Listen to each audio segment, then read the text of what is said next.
Okay. Today's lecture is related to heat conduction with a viscous heat source. It's a very important topic, that is heat conduction through viscous heat source. Now, normally when we talk about viscous heat source, there are certain examples where viscous heat source is considered. I'll give you a few examples like flow of a like first example can be the flow of lubricant between two moving parts. कोई भी दो moving parts हैं तो ਉਹਦੇ ਵਿੱਚ अगर fluid है, viscous fluid है, so obviously when those two moving parts are moving in a motion, then obviously there is a wear and tear of the fluid inside that space, and as a result that viscous fluid, after because of the friction, there'll be a temperature difference, and as a result there will be a heat let off from that particular fluid. So that heat which is being generated because of viscous motion is the perfect example of heat conduction through viscous heat source. Second example can be like flow of high viscous fluids in a viscometers. Today example which we are dealing with is basically an example of a viscometer. So the fourth example can be flow of air in a boundary layer near the Earth satellite or rocket during the re-entry into the Earth atmosphere. That is also, the example of heat source, conduction of heat source through your viscous heat source. And the fourth example can be flow of a molten polymer through dye in a high-speed extrusion, is also an example of heat conduction through viscous heat source. Now let's take an example over here. For this, we consider a flow of incompressible Newtonian fluid between two coaxial cylinders. So let's consider we have two coaxial cylinders,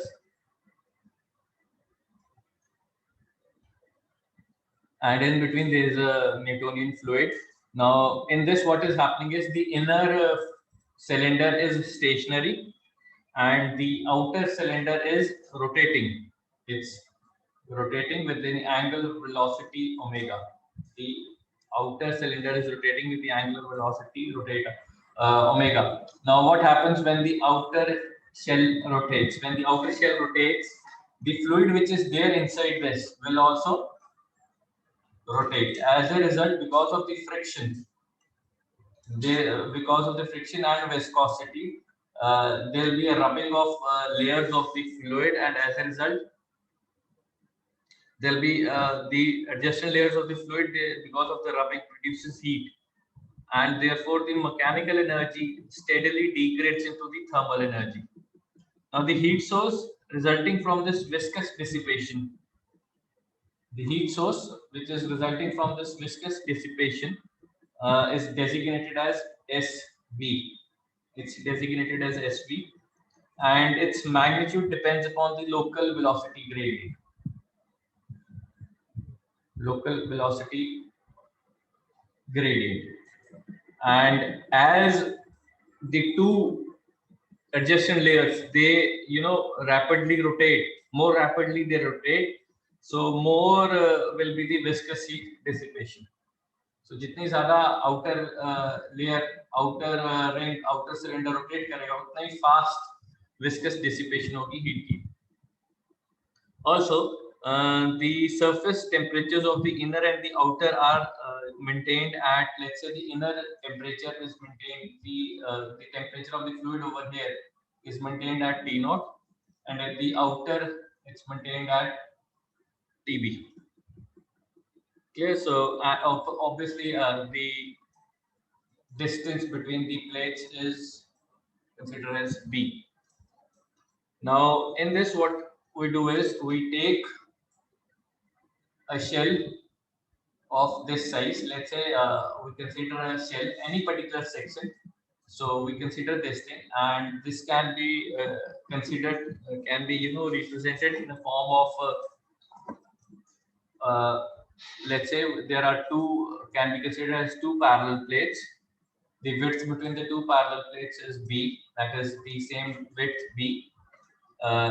Since the inner cylinder is stationary, that is this particular wall is kept stationary, whereas the outer one is moving with the velocity omega. So this is moving with the velocity omega. So what we do is, for this particular example, for this particular case, what we assume is we can ignore the curvature effects, that is we ignore the cylindrical effects, and we can solve the example by considering it to be a Cartesian system. We can assume the system to be a Cartesian system. Now for this, the viscous heat source which is present, SV, which is per unit volume, can be represented as minus tau xz as dvz by dx whole square.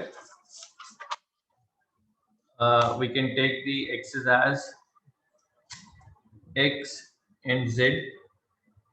So the x's can be represented as this thing, and let's say this is the temperature T naught, and somewhere here the temperature is TB. Obviously, the outer one will be having a higher temperature than the inner temperature, because outer one is in the rotation motion. Since the fluid is a Newtonian fluid,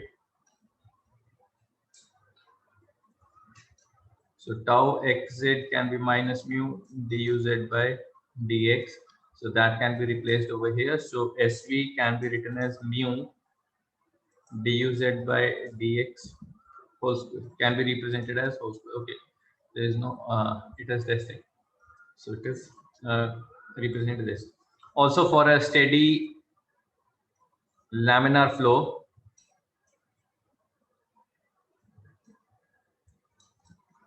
for a fluid with a constant viscosity between the slits. So the fluid which is flowing between these two parallel plates, or between these two coaxial cylinder, is having the viscosity constant mu. So obviously, between the two parallel plates, the velocity profile is it's linear with the velocity v, where v is r omega, because the outer one is rotating with the angular velocity omega. So velocity, linear velocity, can be expressed as r omega, and the velocity of the fluid which is moving between the two parallel plates, which we have done previously, is expressed is linear with the distance, so x by v into v. So therefore,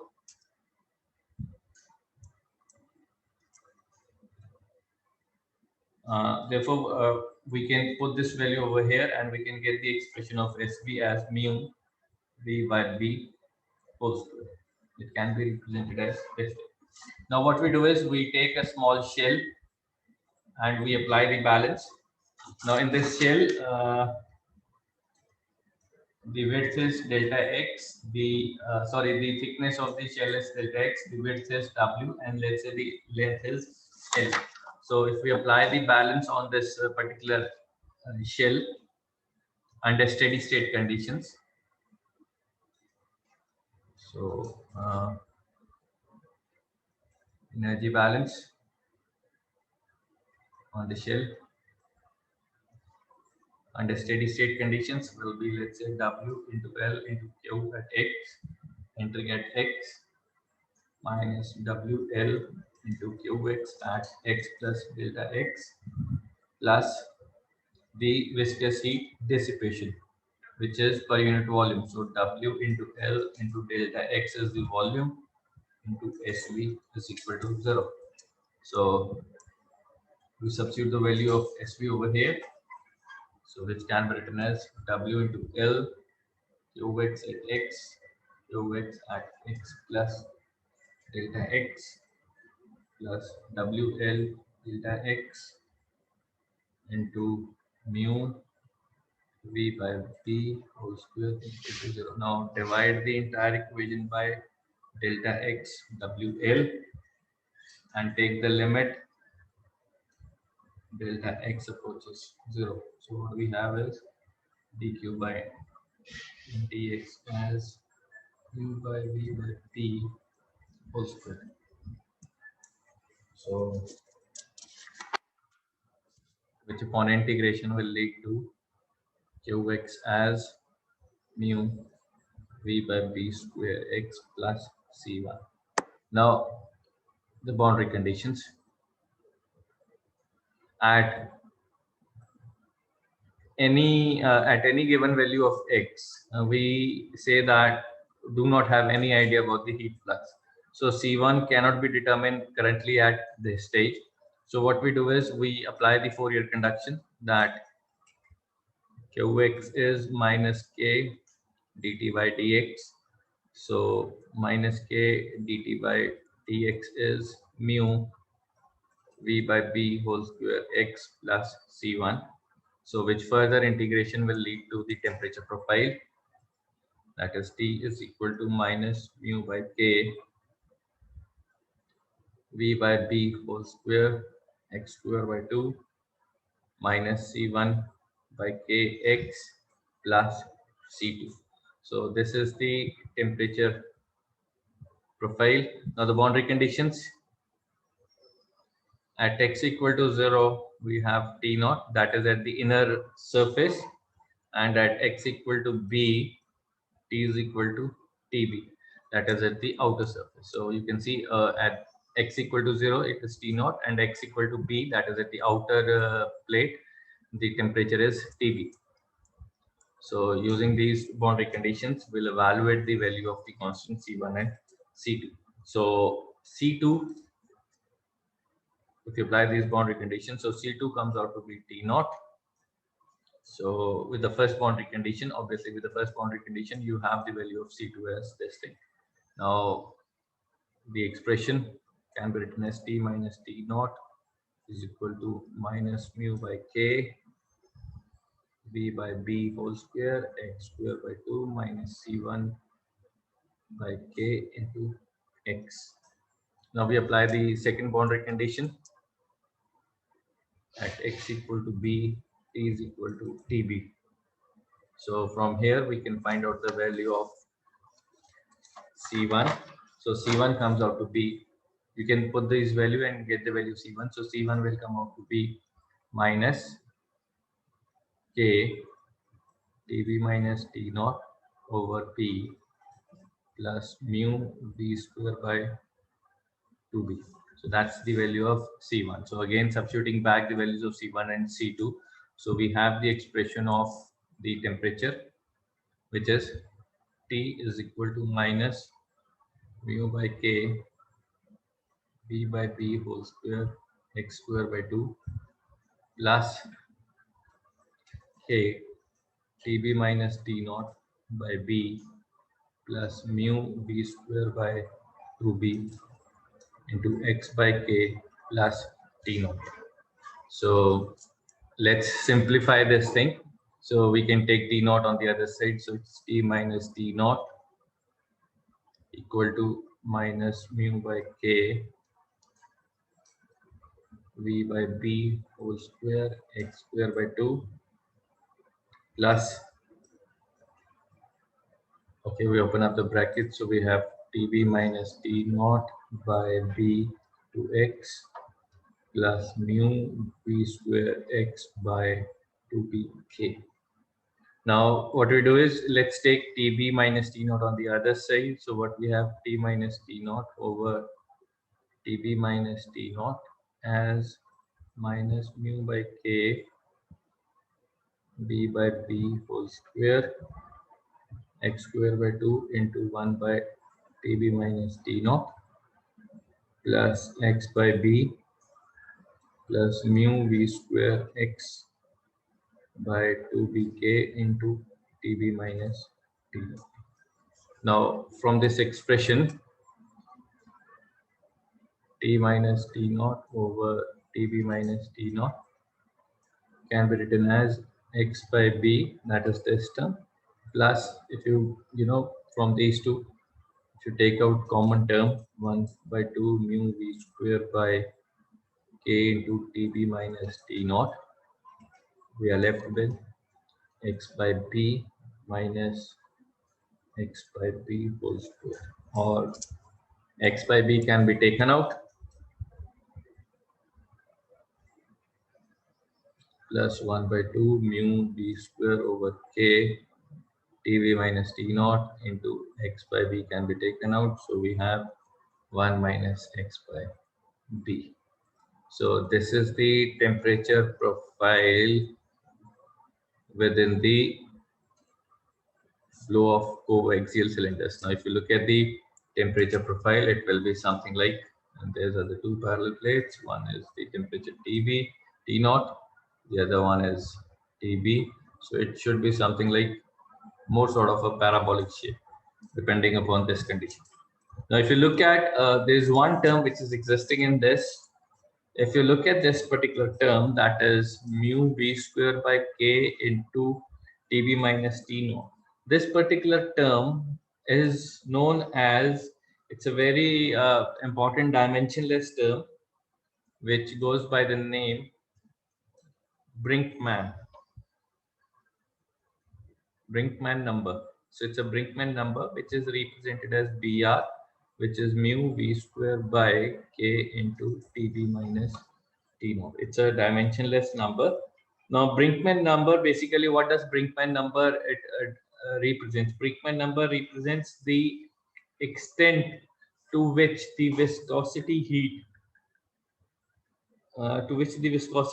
is important relative to the heat flow by the, as a result of impressed temperature difference. So you can we can write out the definition of Brinkman number. It's the measure of the extent to which viscous heat, viscous heating is important relative to the heat flow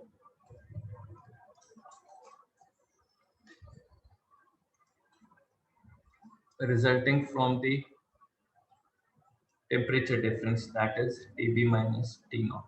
So जितना ज़्यादा TB minus T naught होगा, उसी के कारण Brinkman number की value होगी, and that Brinkman number will show to what extent the viscosity is being degraded because of that viscous heat flow. So this is the important factor in viscosity heat flow. So sometimes you might, in a heat flow of a conduction problems, you might come across a term called BR. So that BR is nothing but it's a Brinkman number. So the expression can also be written as half BR into x by b into 1 minus x by b. So that's the temperature profile in terms of your Brinkman number. So Brinkman number is to what extent the now this is the viscosity factor. Now this viscosity degrades because of to what extent, because obviously if the viscosity is temperature dependent, so जितना ज़्यादा temperature होगा उतनी ज़्यादा viscosity कम होगी. So how, you know, the viscous heat results as a because of this temperature difference, that is represented by this Brinkman number. Now there are certain systems where, you know, heat is generated inside the conduction medium, where, you know, a uniform distribution of heat sources present, like sometimes in the case of electric resistors, heaters, nuclear fuel rods. Sometimes what is happening is the fluid which is inside this cylinder, the fluid which is there inside the cylinder, they undergo a certain sort of a chemical reaction also. So over there also the heat reaction is evolved. So that factor will also affect this local velocity gradient, that is the viscous heat flow. So there are many different examples where, you know, because of mechanical degradation takes place, and that because of that mechanical degradation, the viscous heat is being transferred into your thermal energy. So this is one particular example of heat conduction through the viscous heat source. If you want to ask any question related to this, you can ask.